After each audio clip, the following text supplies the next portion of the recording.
الحمد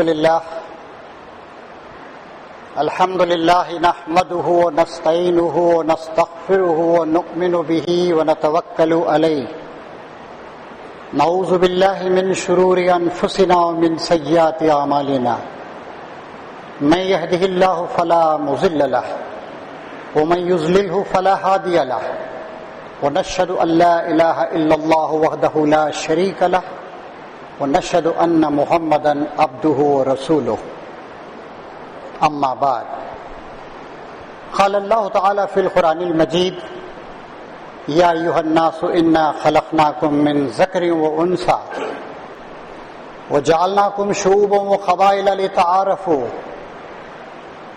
إن أكرمكم عند الله أتقاكم. قابل احترام حاضرین، السلام علیکم ورحمۃ اللہ وبرکاتہ. ایک سوال جو ہر سوچنے سمجھنے والے حساس مسلمان کے دل میں ابھرتا ہے، خود بھی جواب حاصل کرنے کی کوشش کرتا ہے، دوسروں سے بھی پوچھتا ہے، وہ یہ ہے: آج ہم مسلمان اتنی بڑی تعداد میں ہونے کے باوجود زوال کا کیوں شکار ہیں؟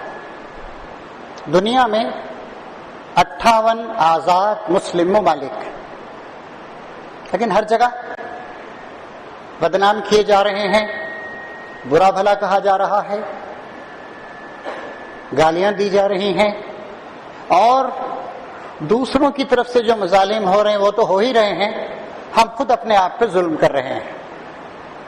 جنگیں ہو رہی ہیں، کتنی جنگیں ہیں. پچھلے چند دہائیوں کے تاریخ کے صفحات کو الٹ کے دیکھیے، کتنی جنگیں ہم نے آپس میں لڑی. عراق اور ایران کی جنگ، افغانستان میں مداخلت، اور تازہ ترین جنگ جو یمن میں ہو رہی ہے، سیریا، جہاں مسلمانوں نے دوسرے مسلمانوں کے گلے کاٹ کر تعداد کو 2.5 لاکھ تک پہنچا دیا ہے، لاکھوں آدمیوں کو بے گھر کیا ہے. جہاں کہیں بھی ہم ہیں، چاہے اکثریت میں یا اقلیت میں، مصیبتوں کا شکار ہیں، مصائب کا شکار ہیں، ایک بدنام امت کی طرح جی رہے ہیں. اور قرآن مجید آیا تھا تاکہ ہم کو عظمت عطا کرے اپنے ماننے والوں کو. چنانچہ نبی کریم صلی اللہ علیہ وسلم نے فرمایا تھا، حضرت عمر اس حدیث کے راوی ہیں، یہ کتاب قرآن مجید، یہ تمہارا اور تمہارے خدا کے درمیان کیا ہوا ایک عہد و پیمان.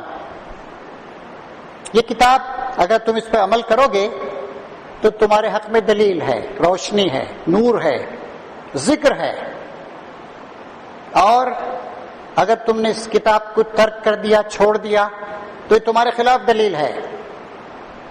یہ حبل اللہ ہے، اللہ کی رسی، ہمارے اور ہمارے رب کے درمیان تعلق قائم کرنے والی چیز ہماری قرآن مجید. اس مسئلے پر قرآن مجید ایک روشنی ڈالتا ہے. وہ کہتا ہے، ابھی جو آیت میں نے آپ کے سامنے پڑھی، اے لوگو، صرف امت مسلمہ کو نہیں بلکہ ساری انسانیت کو خطاب کر کے کہا جا رہا ہے، اے انسانوں، اس بات کو یاد رکھو، اچھی طرح گرہ میں باندھ لو، اپنی آنکھوں کے سامنے نصب کر لو، بھولو مت کبھی اس بات کو کہ ہم نے دنیا کے تمام انسانوں کو ایک مرد اور ایک عورت کے جوڑے سے پیدا کیا ہے. اور پھر اس کے بعد یہ جو تمہاری قومیں ہیں، قبیلے ہیں، برادریاں ہیں، ایتھنک گروپس ہیں، مختلف جغرافیائی حدود میں تم رہ رہے ہو، اس کو بھی ہم نے سینکشن کیا ہے. سارے انسان ایک جیسے نہیں ہو جائیں گے، ان کی زبانیں الگ ہوں گی، کھان پان الگ ہوگا، جغرافیائی حالات الگ ہوں گے، بود و باش کے طریقے الگ ہوں گے. ہم نے ہی انسانوں کو ان کی سہولت کے لیے، آسانی کے لیے قوموں میں، برادریوں میں بانٹا ہے، لتعارفوا، تاکہ تم ایک دوسرے کو جانو. اگر سب کے سب لوگ ایک ہی ٹائپ کے ہو جائیں، سوچیے ایک ماں کے 4 بچے ایک ہی ٹائپ کے ہو جائیں، وہ ماں بھی نہیں سمجھ سکے کہ میرا کون سا بچہ کیا ہے. اللہ تعالیٰ نے انسانوں کو مختلف طور سے، مختلف طریقوں سے، مختلف حالات میں، مختلف قد و قامت دے کر، مختلف زبانیں بولنے کی صلاحیت دے کر دنیا بھر میں بھیجا ہے، لتعارفوا۔ پھر اللہ تعالیٰ نے یہ اہم بات بتائی، ان اکرمکم عند اللہ اتقاکم۔ کیا تم میں کچھ لوگ بڑے ہیں، اونچے ہیں، اسٹیٹس والے ہیں؟ کرائٹیریا کیا ہے اس کا؟ معیار کیا ہے اس کا؟ تم میں جو خدا سے زیادہ ڈرتا ہے، جو زیادہ پرہیزگاری اختیار کرتا ہے، جو وہ اپنی زندگی میں اپنے خدا کو اپنے سامنے موجود پاتا ہے، نماز میں ہی نہیں پوری زندگی میں، اور جو جواب دہی کے احساس سے پوری زندگی گزارتا ہے، زندگی کو اللہ کی امانت سمجھتا ہے، خدا کی کتاب کو پڑھتا ہے، پڑھتا ہی نہیں سمجھتا بھی ہے، سمجھتا ہی نہیں عمل بھی کرتا ہے، صرف لفظی لحاظ سے عمل نہیں کرتا، اس کی جو روح ہے، اسپرٹ ہے، اس پر بھی عمل کرتا ہے، اور اپنے عقیدے میں، اپنے فکر میں، اپنے خیال میں، اپنی عبادات میں، اپنے طور طریقوں میں، اپنی انفرادی زندگی میں، خاندانی زندگی میں، اجتماعی کلیکٹیو لائف میں، معاشرت میں، رہن سہن میں، معیشت میں، یعنی کھانے کمانے، بزنس وغیرہ کرنے میں، سیاست میں، بین الاقوامی تعلقات میں، الغرض یہ کہ اللہ تعالیٰ کی کتاب پر آدمی پورے طور سے عمل کرے تو متقی بنتا ہے۔ دور زوال میں ہمارے اندر تقویٰ کا ایک محدود تصور آ گیا ہے، کچھ خاص قسم کا لباس پہن لینا، سر ڈھانکے رہنا ہے، ٹوپی پہن لینا، داڑھی رکھ لینا، یا داڑھی کی بھی لمبائی اتنی ہو، اس طرح کی چیزوں پر ہماری توجہ محدود ہو کر رہ گئی۔ حالانکہ تقوی کی آیات جہاں بھی قرآن مجید میں آئی ہیں، اگر آپ ذرا غور و فکر کے ساتھ ان کا مطالعہ کریں تو معلوم ہوگا کہ تقوی کا تعلق بنیادی چیزوں سے ہے۔ زندگی کے تمام معاملات میں اللہ تعالیٰ کی قائم کردہ صراط مستقیم شاہراہ حیات پہ جمے رہنا، برائیوں سے بچنا، خدا کو حاضر ناظر سمجھنا، یہ ہے تقوی کی اصل روح۔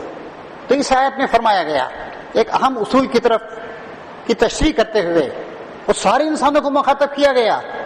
قرآن مجید کا پیغام صرف مسلمانوں کے لیے نہیں ہے، جو لوگ نہیں مانتے ان کے لیے بھی ہے، اور قرآن مجید کا تخاطب دنیا کے تمام لوگوں کے ساتھ قیامت تک رہے گا۔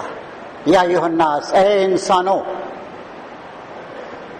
ہم نے تم کو ایک مرد عورت سے پیدا کیا ہے، اصل کے لحاظ سے تم سب کے سب ایک ہو، نہ کوئی چھوٹا ہے نہ کوئی بڑا، نہ کوئی برہمن ہے نہ کوئی ہریجن، نہ کوئی اشراف ہے نہ کوئی اجلاف، کچھ نہیں، سارے انسان اللہ کے بندے ہیں۔ سارے انسانوں کو اللہ تعالیٰ نے ان کی اصل ایک ہے، بنیاد ایک۔ آج کچھ فرقہ پرست لوگ ہم سے بار بار کہتے ہیں پوروجوں کو مانو۔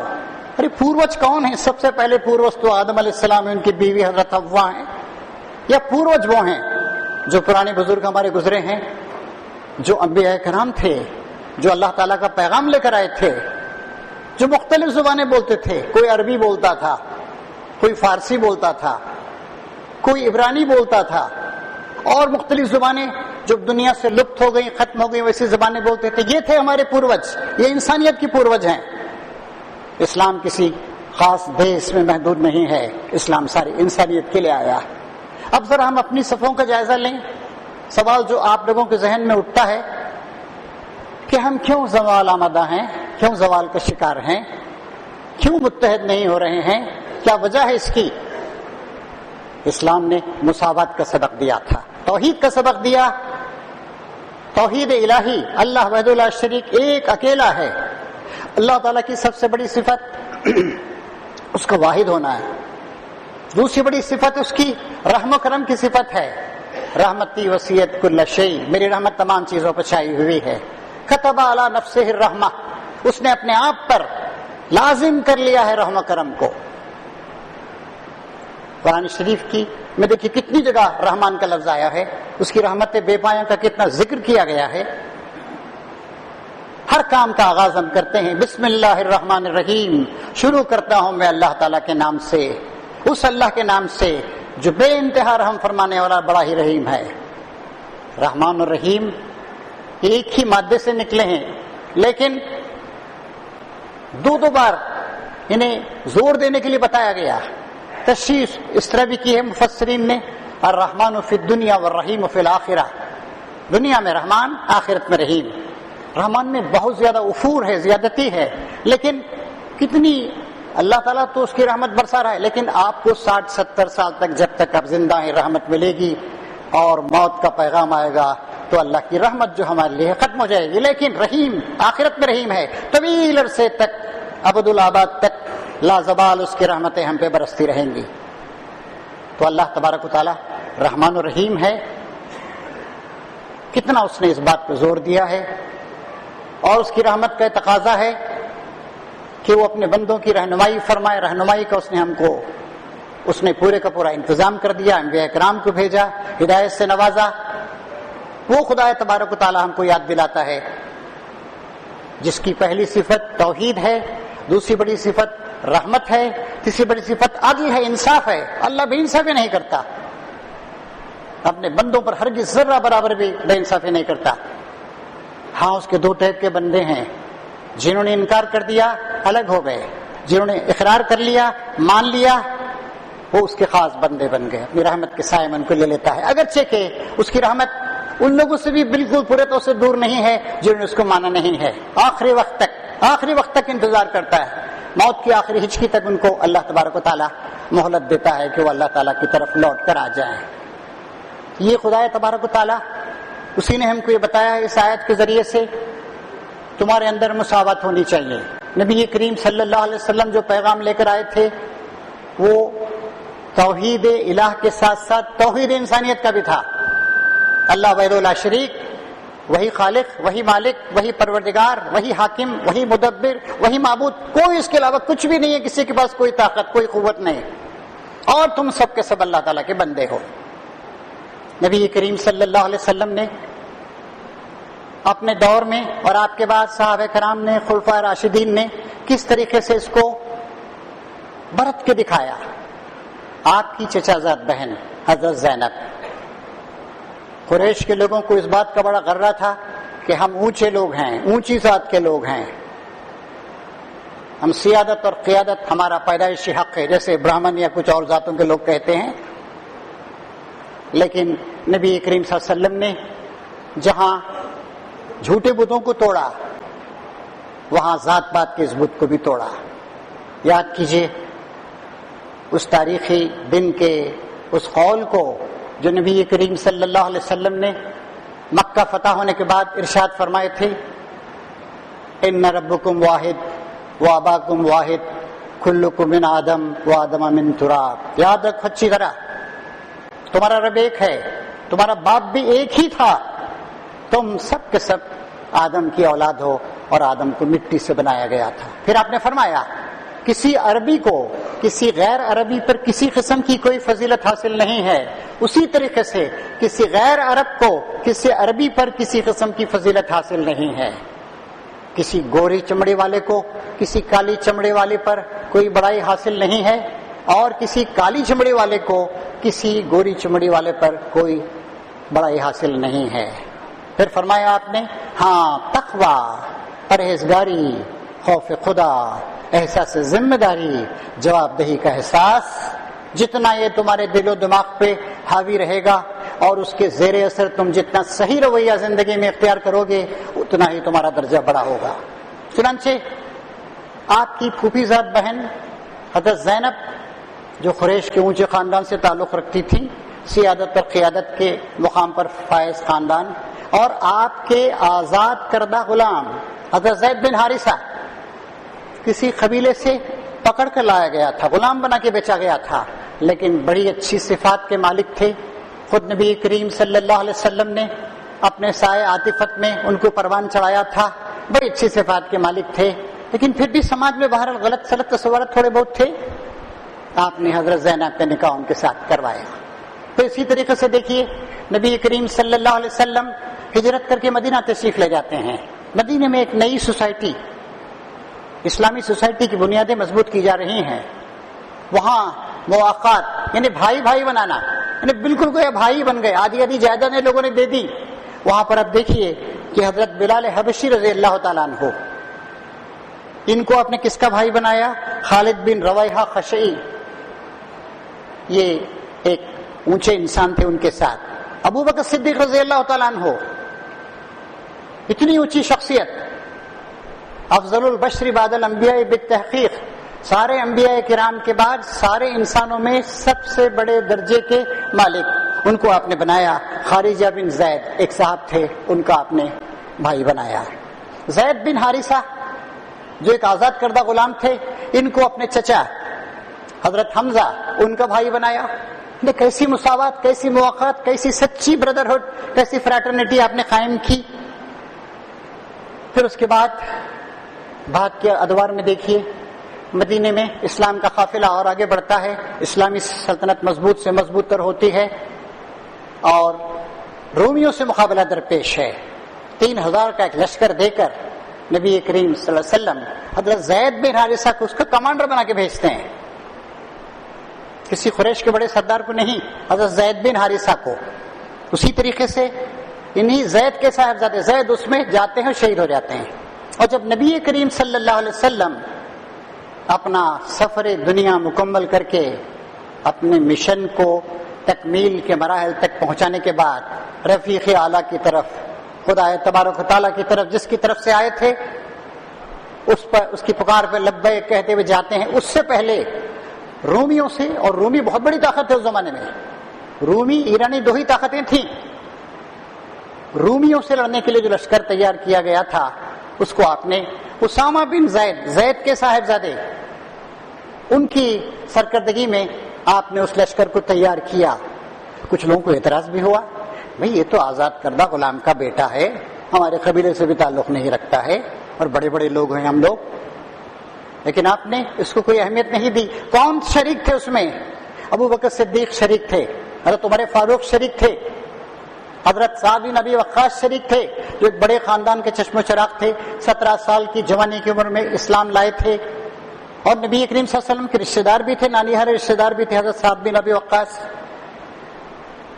لیکن آپ نے حضرت اسامہ بن زید کو، ان کو آپ نے سردار بنایا. یہ بات بھی یاد رکھنے کی ہے کہ نبی کریم صلی اللہ علیہ وسلم نے جب رمضان 8 ہجری میں مکے کو فتح کیا تو اس وقت اونٹ پہ بیٹھے ہوئے تھے آپ اور اللہ کی حمد و ثنا فرما رہے تھے اور خشوع و خضوع کے ساتھ گویا سجدے کی حالت میں تھے آپ. قریب آپ کے ساتھ ابو بکر صدیق یا حضرت عمر نہیں، یہی حضرت اسامہ بن زید بیٹھے تھے.